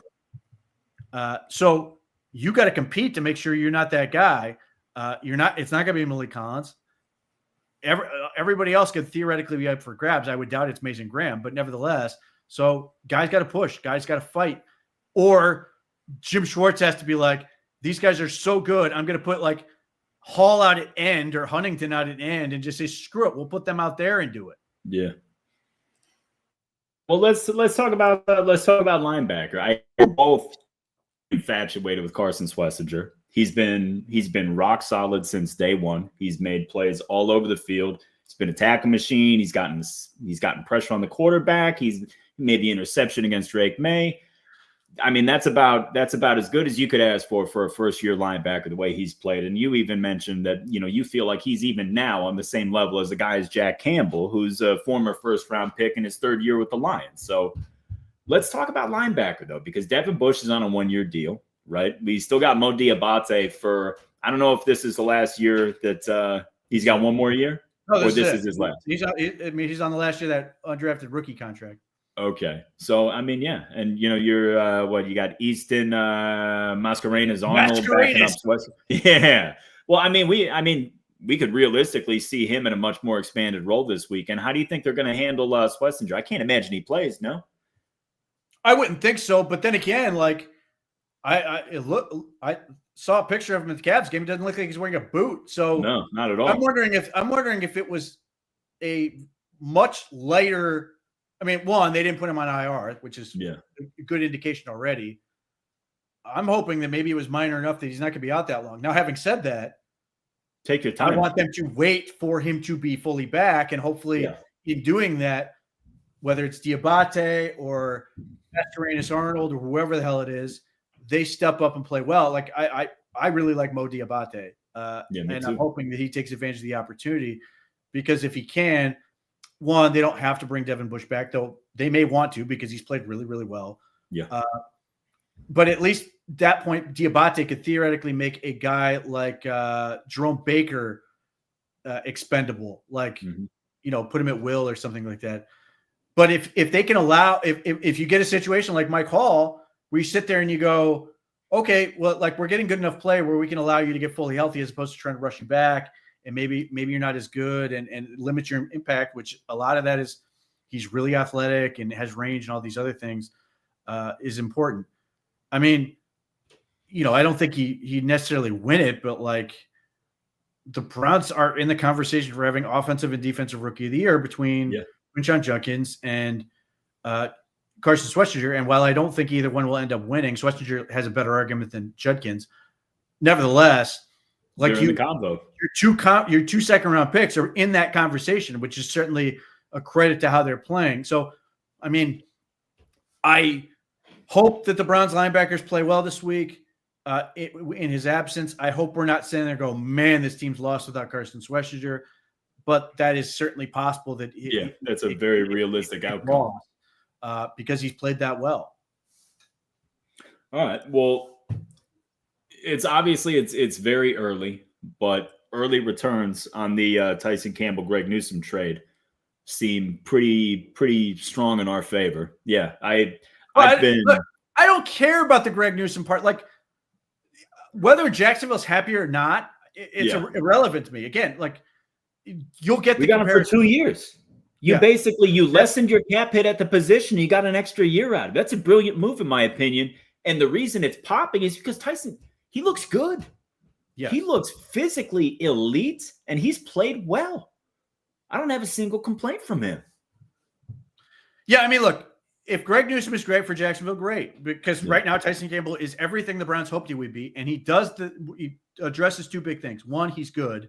Yeah. And two, he eliminates the need for you to find a starting corner, which was going to be a real consideration with Greg Newsome. Either they were going to have to pay him, which evidently they didn't want to do, and so they give him a contract they may not be happy with, or they have to go out and find a starting corner, which is now you get to do what the thing we all want the Browns to do, which is go corners taken care of. Maybe we want some more depth there, but we can sit here and go, put it all on the offensive side of the ball. We eliminate that from the conversation entirely, which is great. So Tyson Campbell has been really good right out of the gate.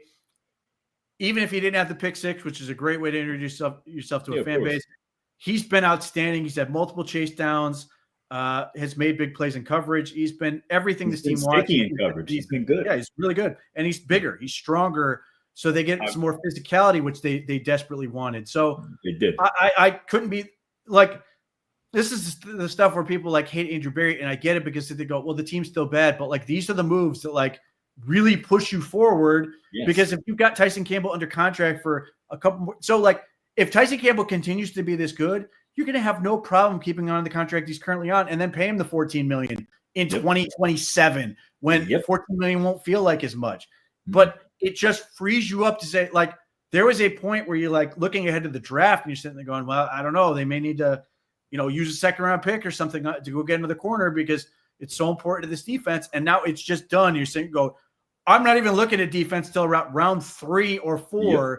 I'm just sitting here going, give me all the offense I can get. And that's such a load off for this team. Yeah. And to your point about Andrew Berry, look, I'm a Greg Newsome fan. I think he got a ton of unnecessary hate here. I think he was a good player for the majority of his time in Cleveland. Like, I enjoy Greg Newsome. I had people hated on him about the dancing and all that stuff.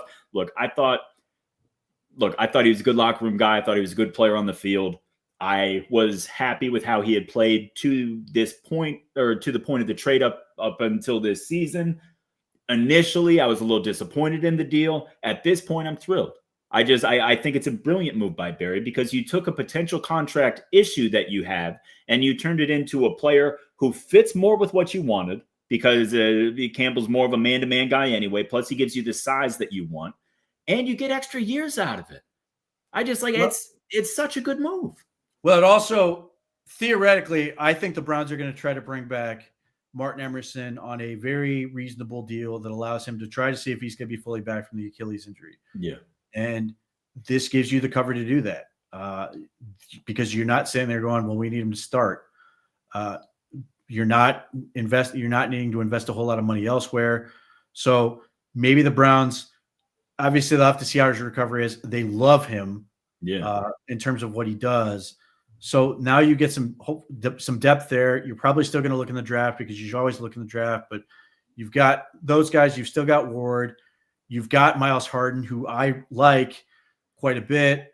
I think he's played well. I think he's exceeded my expectations and played pretty damn tough this year. Well, he was a guy I wanted. So there you go. You're welcome. But look, the bottom line is, look, I like feisty prick corners. I have always loved feisty prick corners, and he's not afraid. He plays tough. Does he make mistakes? Absolutely. Is he going to be perfect? No, but he fights like hell. And that's all I want. It's one of the reasons I absolutely love. And that's the thing about that position, Pete. All the freaking rules in the book are stacked against him anyway.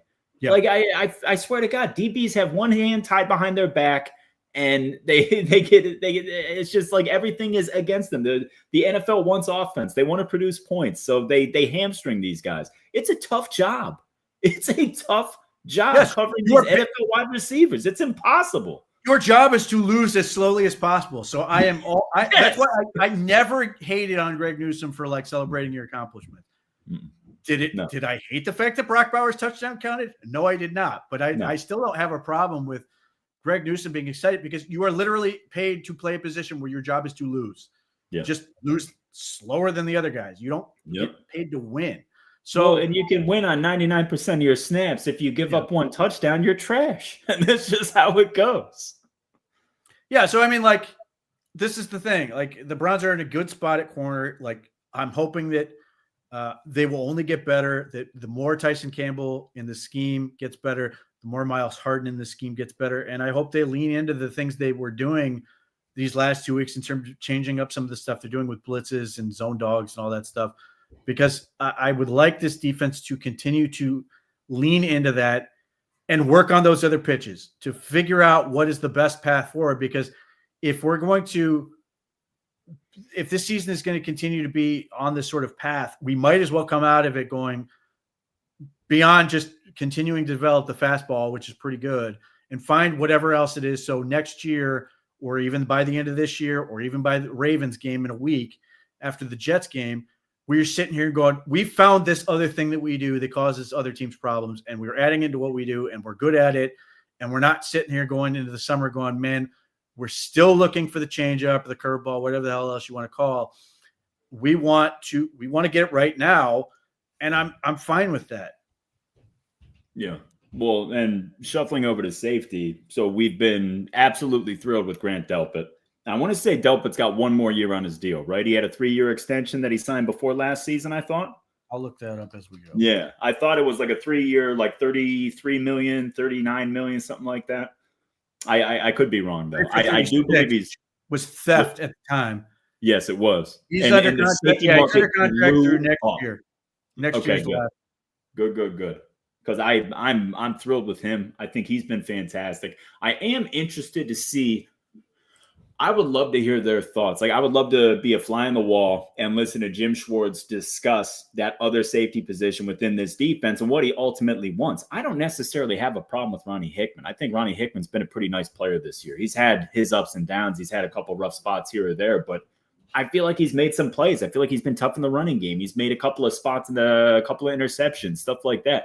I don't know stylistically if a true center fielder would elevate this defense, or if they want two guys that can be kind of interchangeable, sometimes in the box, sometimes back a little bit. Well, ultimately, what do you think the Browns would like out of that second safety spot? And what kind of investment do you think they would make? Hard to say as far as what they want, because obviously they really like Juan Thornhill as that center fielder. I like Juan Thornhill as that center fielder. I love Juan Thornhill. Yeah. I would like, if the Browns can, to use a late one of their, later round picks, one of those, day 3 picks, or maybe a day, that third round pick if there's some guy they like in that mold, to just sort of pick a guy and sort of put him back there and give them an option. And maybe he could be a third safety, because, I had a dream of Grant Delpit and Ronnie Hickman are sort of down. And then you bring in a true free safety to then be over the top in that scenario. And you get the benefits that Ronnie Hickman brings and Grant Delpit, and with a little more freedom. I think there's an element where people are never going to like Ronnie Hickman because stylistically he doesn't fit what they think a free safety is supposed to be. Yeah. He is a little bit of a roller coaster. I do think he's getting a little bit better.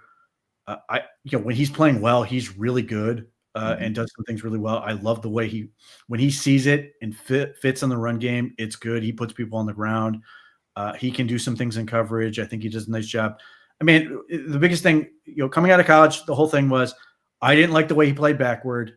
He was everything. He was really good when he could play forward, or he could scrape and chase and do those things. I never expected him to be this good at free safety, even though at this point, he's still basically that guy. He's just doing it from a little bit deeper. The Browns are desperately trying to get him to be able to do more of those things to give them more versatility. I think they love his base skill set. They just want to add to it. And if that happens in the form of get another player who does that to fill in that other part, or see if they can develop him into that, I don't think they care which. But I mean, like, that's where I sit here and go, if there's a great free safety you like in the third round or day 3 or whatever, and you can bring them in and sort of bring them in as depth and give you some extra options, great, or free agent or whatever. Yeah. Just to give you all of the things, because let's say the Browns defense gets to where we all want it to be, it's really through the Browns offense. The Browns offense is putting up points and putting the defense in situations where they can pin their ears back. You may not want Ronnie Hickman to be that guy who's now dividing the field in half or playing a true center field. You may want another guy to be able to come in, even though Ronnie Hickman's still going to be your guy that you like on first and second down and more neutral positions. You may want somebody with a little more range and some of these other things. So that's where I sort of look at this and go, I keep an eye out and seeing if there's guys that are going to be interesting to me that make more sense as a pure coverage option to sort of give you that other element of safety play. Okay. Well, Pete, we gotta shift now to this weekend's game. And I'm gonna ask you, okay, so we wake up Monday morning and the Browns lose to the Jets. Where are you at? Like, let's say it's basically what we saw in New England. The offense is kind of stagnant, doesn't really do enough. Defense eventually wears down and gives up points and this, that, or the other. But in what scenario can the Jets win this game and you wake up Monday and you don't expect it to be like scorched earth in Berea? Like, what are your thoughts on if the Browns lose this game? How bad is it? It's obviously bad from an optics standpoint, but the Jets beat freaking Cincinnati Bengals. So I'm not going to lose. I'm not, like, for me, I just look at it and go, you got to keep grinding and keep going. Yeah.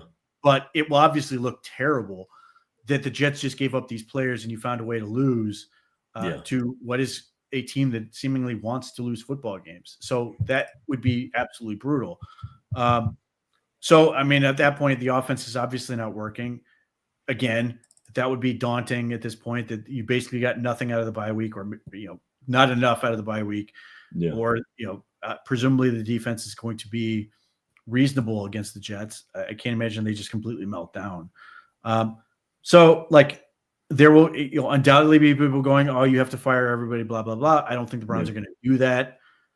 I don't think there's a scenario where the Browns are going to fire anyone in season. Yeah, there's no reason to do that.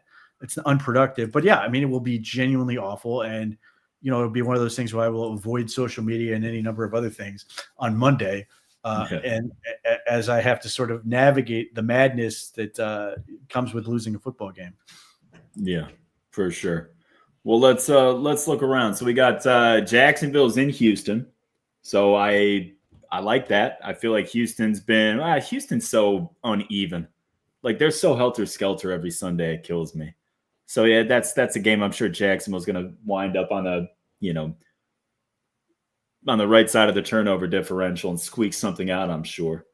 What got Baltimore at Minnesota.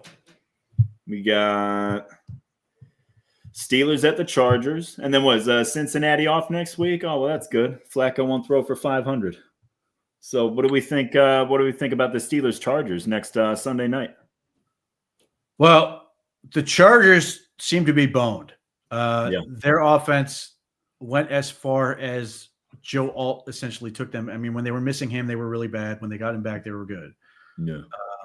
There's Slater too. That's I mean, that's the bottom line. They lost both tackles. Like, yeah, welcome to it. It's not fun. They traded for Trevor Penning. I just don't think that's going to solve anything. It's a really bad matchup for them up front now. Yeah. Having said that, Oronde Gadsden is playing great for them. Mm-hmm. Quentin Johnston is playing really well. They've got the kid from Georgia, Ladd McConkey, who's pretty good. Yeah. I don't know where Marion Hampton is in terms of his recovery, but Kamani Vidal does a nice job. He's a kid I really like coming out of college. Mm-hmm. They've got pieces, but the whole thing with them is, can Justin Herbert live long enough? Yeah. And I don't know if they will against the Steelers. The Chargers defense will be reasonable against the Steelers. I have no idea. Is the game in San Diego? It is in LA, yeah. I mean, that's a daunting task for the Steelers. I mean, they come off a really fortunate victory against the Colts. Are they going to be able to sort of muster up the energy to win that one on the road? I tend to doubt it, but here again, if they can't block, the Steelers should just tee off on Justin Herbert and get drilled. Just absolutely drill him. Now, how about Baltimore, Minnesota? That's an interesting one. I mean, I lean towards Baltimore, but Minnesota's so tough and they're so well coached. And, as much as McCarthy struggles, he makes some plays too. He's an intriguing kid. I wish they could talk some of that linebacker out of his mentality, man. He plays like a knucklehead, Pete. That dude is, if he's not hurt, he's trying to get hurt every other snap. That's gotta drive O'Connell crazy. He's really gifted. Like, he can run around, really he can throw the ball around. You're just like, oh my God. Like, when he's right, you're like, this guy's unbeatable. Because he's just, everything works. Look, this game's fascinating to me because the Ravens do not rush the passer at all. Yeah.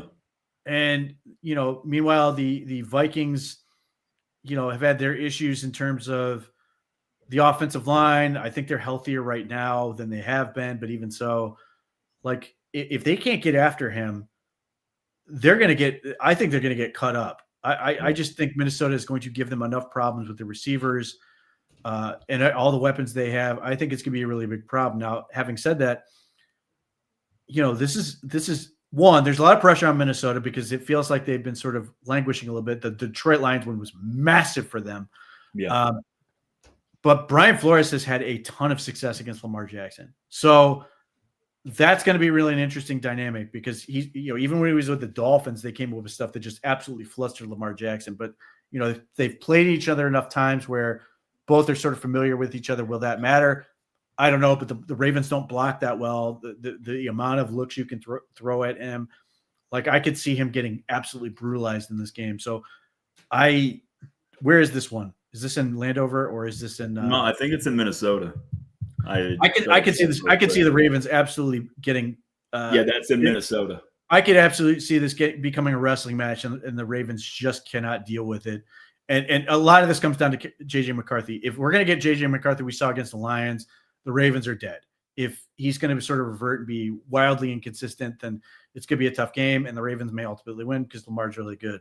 Yeah. But I don't like this matchup for the Ravens at all. Yeah. And what about that Jacksonville-Houston matchup? What's your take on that one?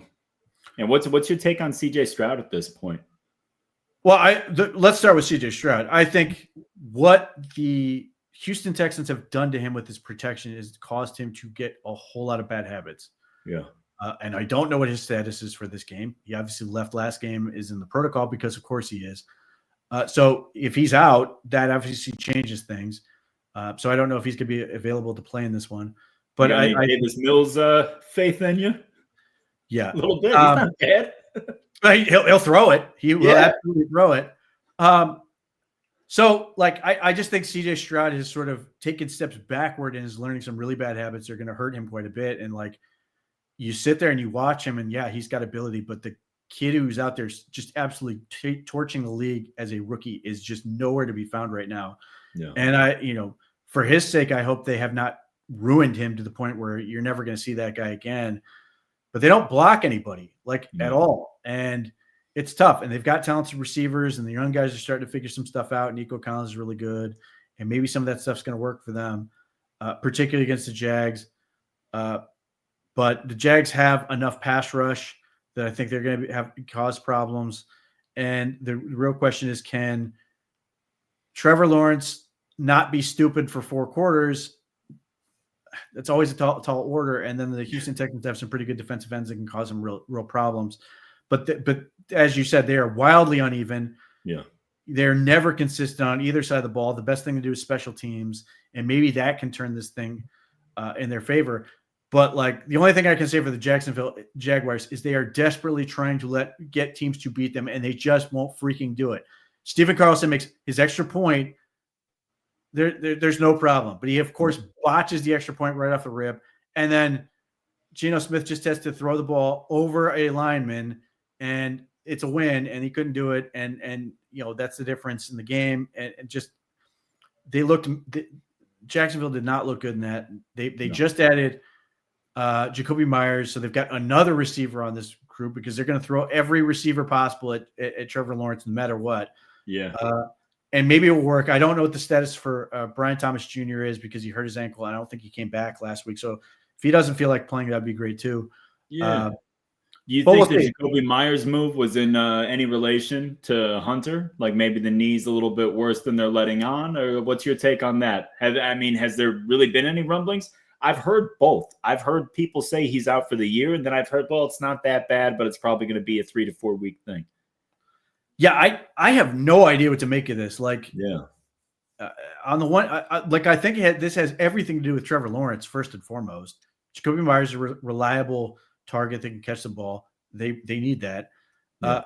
But yeah, it does at least raise an eyebrow relative to Travis Hunter, and maybe it's worth it that just even if he's only out for the 4 games, to make sure they have something to carry that over. But when they have, Jacoby Myers, Brian Thomas Jr., Travis Hunter, Tim Patrick, Parker Washington, they've got some guys. And Brenton Strange, who's not on the field at that point? Then I don't know the answer to that, because for whatever reason, you would think you'd immediately go, well, of course they're going to take Parker Washington off field, except Trevor Lawrence constantly looks to throw the ball to Parker Washington. Yeah. So I don't know how that dynamic's going to play out for them, but it certainly raises concerns relative to Travis Hunter. His rookie year is already troubling, given just how much he has to do. And it's not because Travis Hunter is necessarily bad. It's just because you have invested so much in him, and he needs to be a game-changing force for you. And thus far, he has not been. Yeah. And look, I say it all the time, man. Anytime you have just a high-level athlete like that, I am scared to death of anything that happens to the tires, man. A bad knee injury like that, even if it's just a slight downgrade physically moving forward, is a big deal when you're in the NFL. It's a margin for error so thin, man. And Travis Hunter, being the elite athlete that he is such a big part of his projection. It's such a big part of his evaluation as a prospect. And I'm not saying that this knee injury is going to be some catastrophic career-altering thing, but man, it scares you. It really scares you. This is the first half of his first season, and that's a bad injury on a guy that you're expecting to play both sides of the ball at a high level in a position that is completely reliant on your ability to start and stop and change directions. That sucks, dude. Yeah, the most defensible part about this trade is the Jacksonville Jaguars had a weird number of picks, 13 or something like that. So giving up a 4th and a 6th isn't the end of the world. But it does beg the question, how's this going to look when everybody's healthy? Or maybe that's just never going to happen. But, Jacoby Myers can be useful. I don't know that he's really changing that. Yeah, I was going to say, does he move the needle at all for you in that scenario? Because it's not a bad receiver room. Like we've seen a guy like Tim Patrick make plays on the NFL level. He's a big-bodied guy. Yeah, I mean, look, every time I watch Trevor Lawrence, I am just like, not. There's your problem. It's not your receivers. Yeah, like I sit there. I think Trevor Lawrence is late constantly. I think he's not. His eyes are on the wrong place. I think he does a lot of dumb stuff. And I think more often than not, the offense is coming out of like a couple throws, and largely because he's 6'6", 240 and runs, rather than good quarterback play. Yeah, I would agree with that. I mean, you know how I feel about Trevor. I think he's been one of the more overrated players in the league for a while. Jacksonville's done nothing to really support and stabilize his career, and you're seeing all the negative effects from it. But either way, the 2 hours always flies by, Pete. It's always a pleasure, and this is clearly the worst weekend for the Browns football season with no game. So I'm glad that that's behind us. I look forward to Sunday. Hopefully we lay one on the Jets, and we have a little bit more of an upbeat show next week to talk about, buddy. Yeah, man, beat the Jets. Hopefully we have offense to talk about, and at least give me false hope that they can come out and play with the Ravens. Amen. I'm here for it. Lie to me. I don't care. Yes. Tell me. Just give me something. I don't care if the Jets lay down in the field as